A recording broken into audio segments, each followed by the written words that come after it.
philosophers and poets who have directed their attention, and a great deal of attention, I might add, to reflecting upon what is often just called the dash. We see the dash in many different places, but most poignantly we find it on a tombstone. Two dates separated by a small line, and that small line we call a dash. It is a hauntingly simple symbol. And yet, in a certain sense, that simple symbol represents the totality of our human experience. All the things we built, all the people we loved, all the love we received, all the suffering we endured, all the choices that we made that shaped our lives. Although the dash for us remains something of a mystery, we know that what happens during that dash determines our eternal future. The beginning and the end, the dates of our birth and our death, aren't really that important. What matters is what unfolds in between.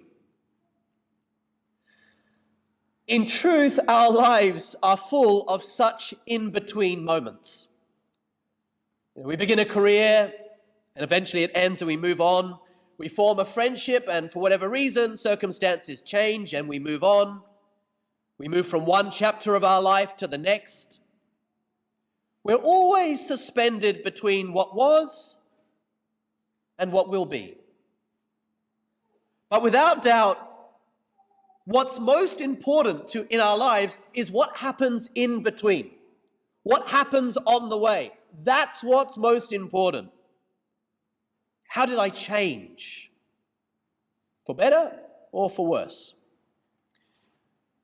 It's precisely this experience of living in between that our gospel speaks of today. But in this instance, it applies to the most important part of our life, our prayer life, our spiritual life. And in this instance, the evangelist, the Gospel of Luke, gives us the key to understanding the whole gospel. He tells us, Jesus tells a parable about the need to pray continually and never lose heart.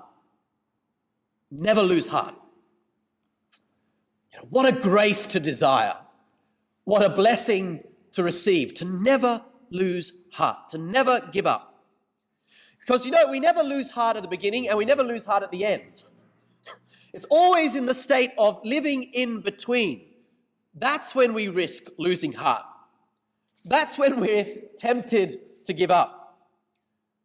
So, what our Lord has to say to us today can truly speak to whatever it is that you are holding in your heart right now.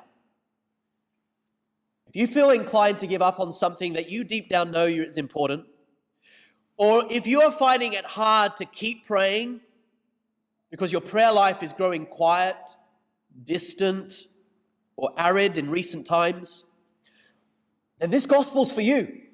And indeed, it's for us all, right? Because all of us, in one way or another, are living in in-between moments. Now, the parable of the widow who keeps petitioning that indifferent judge for justice, she's meant to be a mirror of what prayer is like. She is very much an image of living in between. In her case, she's living in between a time when a serious injustice was inflicted against her, and now she's awaiting retribution, justice. Now, what defines this widow is not that she finally gets her way. What defines her is that she never gives up. She never gives up. Her determination, returning again and again and again to the judge, that's what makes her a model of prayer. I say again, it's not the end that defines her. It's not the fact that she was successful that defines her. It's what she did in between. And you can be sure the reason why God gives us this gospel And the reason why God does not give us what we want immediately is because if God simply gave us what we wanted right here, right now, then there would be no in-between time. And Jesus makes it very clear that the delay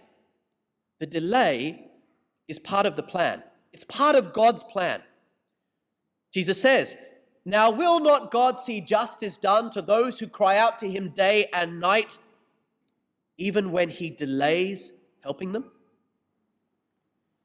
The delay is part of the plan. Because we know it's precisely in that in-between time, that testing time, that time of real formation, that's when real transformation takes place. Not the beginning, not the end. It's in between. That's when we change the most. That's when we can grow for the better the most. So, you know what our Lord is asking us today is adopt a very different kind of thinking. And the reason, we find this kind of thinking hard, the reason why we find prayer hard, and why it's so much easier just to lose heart and give up, especially in times of delay, is because we're so used to getting things quickly. In our world of buying and selling, of instant communication, same-day delivery, everything around us seems to revolve about removing any delay, any waiting, any in-between time from the human experience. Delay and waiting, it's almost like a social mortal sin. But I say again, if there's no delay, if there's no in-between time, then there's no space created for us to be challenged, to grow in persistence and resilience, in prayer and in patience.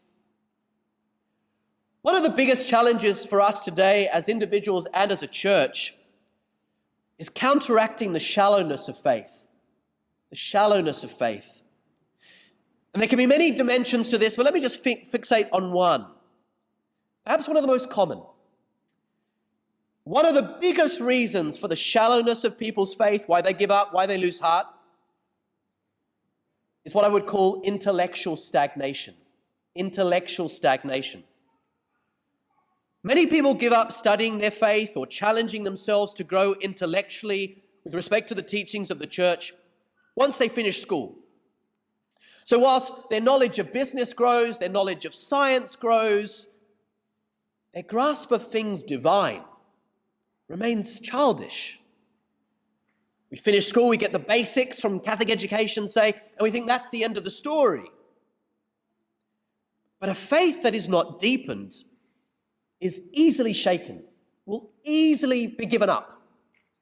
A faith that does not seek understanding cannot endure a time of waiting. And I sometimes think we as a church have played into this temptation. There's been this very sad inclination to want to dumb everything down. Make the faith, make our teachings, make our worship as quick, as easy, and as unchallenging as possible. And the intention may be good, right? It's to make things accessible, remove the barriers. But the result is often a faith that lacks any depth, any substance, and thus without any capacity to withstand the long silences of God. So the next time you and I are inclined to lose heart during a period of delay, or the next time you and I are tempted to give up speaking about our faith deeply because we fear, people just won't get it, remember this gospel. What matters most is not how quickly we see the results. What matters most is who we become during the dash, the delay, the blessed in between, the time between promise and fulfillment.